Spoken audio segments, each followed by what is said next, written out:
नमस्कार दोस्तों, पैसा तो बनेगा में सबका बहुत बहुत स्वागत है। एक्सिस बैंक है, उसका यहाँ पे पी रेशियो दिख रहा है 68.5। ठीक है, याद रखना ये सब चीज़ें। आईसीआईसी बैंक है, उसका पी रेशियो दिख रहा है 26। ठीक है। यस बैंक है, उसका पी रेशियो दिख रहा है 12। ठीक है। और एसबीआई बैंक है, ये पी रेशियो दिख रहा है 13। ये सब ट्रेलिंग है, मतलब लास्ट जो 12 मंथ है उसके पी रेशियो है। अब जो लोग वैल्यू इन्वेस्टिंग सीखते हैं, जो लोग फंडामेंटल एनालिसिस सीखते हैं, या तो जो लोग सिखाते हैं, ठीक है। अब यहाँ पे एसबीआई का पी रेशियो 13 है, 13। और यस बैंक का 12.3 है। तो चलो, अब आप कहाँ पे इन्वेस्ट करोगे, यस में या तो एसबीआई में? पी रेशियो एक बहुत बड़ा चक्रव्यूह है। वो पिछले 20 30 40 साल से लोगों को रट्टा मार मार के सिखाया जा रहा है। और मेरे पास क्वेश्चन आते हैं कि सर, ये पी रेशियो बहुत हाई है, ये स्टॉक आपने क्यों बोला? मेरा एक वन स्टॉक करोड़पति प्रोग्राम है, जिसमें हर महीने को एक स्टॉक में डिस्कस करता हूँ। मैं पी बी चीजों पे, कोई भी रेशियो पे ध्यान नहीं देता, तो भी मुझे क्वेश्चन आते हैं। और पी रेशियो मतलब क्या, कि स्टॉक की जो प्राइस है उसको डिवाइड कर दो अर्निंग पर शेयर से।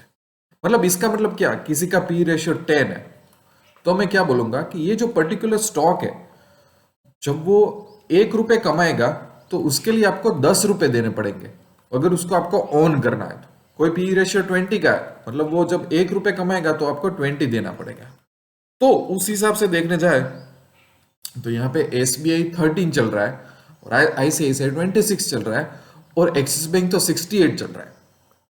अब तो क्या, एक्सिस बैंक की एसेट क्वालिटी वगैरह इतनी अच्छी है कि उसको आप 68 रुपीज दो दोगे। या तो अगर आप मुझे ये बोलोगे कि सर, ये एक्सिस बैंक है, ये आईसीआईसीआई बैंक है, ये यश बैंक है, ये स्टेट बैंक है, उसमें सबसे ज्यादा पी रेशियो 68 एक्सिस बैंक का है, तो उसको अवॉइड करो, अवॉइड करो, अवॉइड करो। और यस बैंक और एसबीआई में से आप चूज कर दें।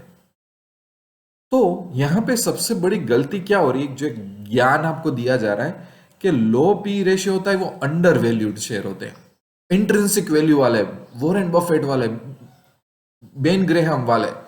और जहां पे हाई पी रेशियो वाले होते हैं वो ओवर वैल्यूड होता है। ये सबसे पहले तो मुझे ये अंडर वैल्यूड और ओवर वैल्यूड कंसेप्ट से ही सब बहुत नफरत है। इस तरह से आप नहीं सोच सकते। आपको ये सोचना है कि जो भी वैल्यूएशन है, जो भी प्राइस पे ये बिजनेस बिक रहा है, क्या वो सेंस कर रहा है? और कई बार मैं आपको गारंटी से बोल रहा हूं, अगर आप बोलोगे ना कि ये बिजनेस तो बहुत हाई वैल्यूड है, आप राह देखो, आप राह देखते ही जाओगे, उसका पी कभी नीचे नहीं आने वाला है।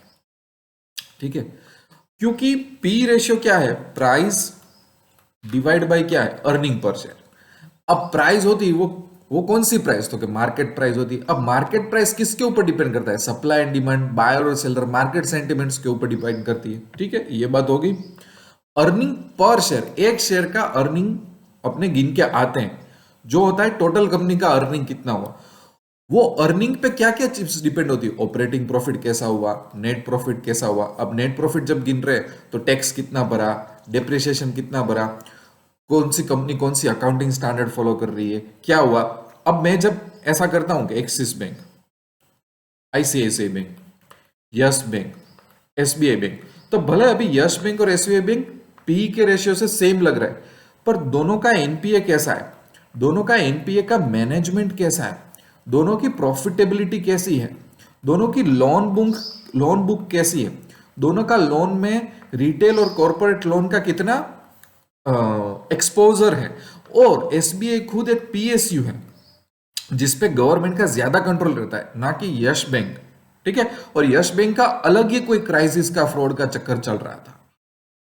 अगर मैं एक्सिस बैंक और आईसीआईसी बैंक को कंपेयर करूं तो भी मेरे मन में 50 क्वेश्चन आएंगे। तब जाके मैं ऐसा नहीं सोचूंगा कि एक्सिस का 68 है और आईसीआईसी का कुछ कितना है, 23 समथिंग, 26 था, तो मैं उसमें इन्वेस्ट करूं कि नहीं करूं। और लोग क्या करते हैं पता है, फिर इंडस्ट्री पी निकालते हैं।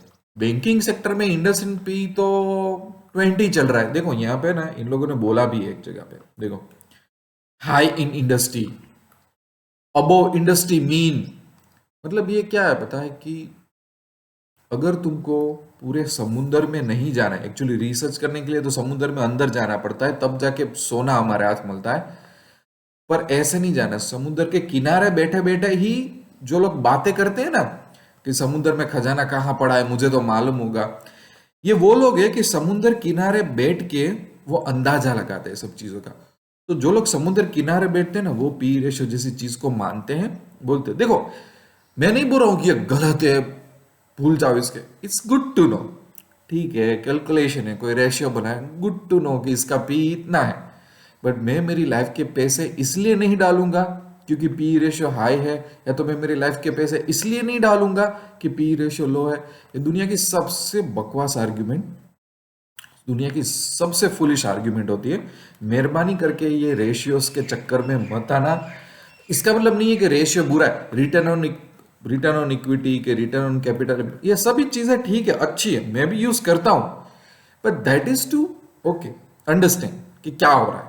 बाद में मेरा रिसर्च एक चालू होता है कि वो चीजों को जस्टिफाई करता है कि नहीं करता है। This is not a decision making process, ये तो सिर्फ गुड टू नो इंफॉर्मेशन है।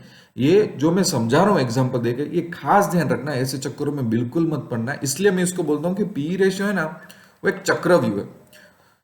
ब्रोकर्स के हाउस में 20-25 हजार 30 हजार सैलरी देके लोगों को बिठाया जाता है। वो लोग उनका काम ही होता है, उनकी सैलरी होती है कि रिपोर्ट बनाना, और वो रिपोर्ट ऐसा टेढ़ा मेढ़ा ग्राफ बना बना के पी रेशियो डाल के बोलेंगे, और वो अपने पता नहीं 5,000 50,000 क्लाइंट को फॉलो करते हैं। फिर क्लाइंट सीखते हैं पी रेशियो क्या है, गूगल में सीखते हैं, लोगों के पास ट्रेनिंग में जाता है। तो ये सब मैंने बोला ना कि दरिया किनारे बीच में बैठे हुए अंदर सोना कहाँ पड़ा है उसकी बातें करने वाले लोग होते हैं। तो उसमें बिल्कुल मत आना। मुझे इतना ही बताना था आपको कि आप थोड़ा सोचो, इस तरह से पी रेशियो के बेस पे डिसीजन बिल्कुल मत लो इन्वेस्टमेंट का। बिजनेस मॉडल को जानो, कॉर्पोरेट गवर्नेंस को जानो, स्केलेबिलिटी को जानो, ये 3 चीजों पे फोकस करो तो आपको ज्यादा पता चलेगा। ठीक है, बस तो यहीं पे वीडियो एंड करता हूँ। चैनल को सब्सक्राइब कर देना, सही ज्ञान देने का मेरा इंटेंशन है। मिलते हैं दूसरे वीडियो में।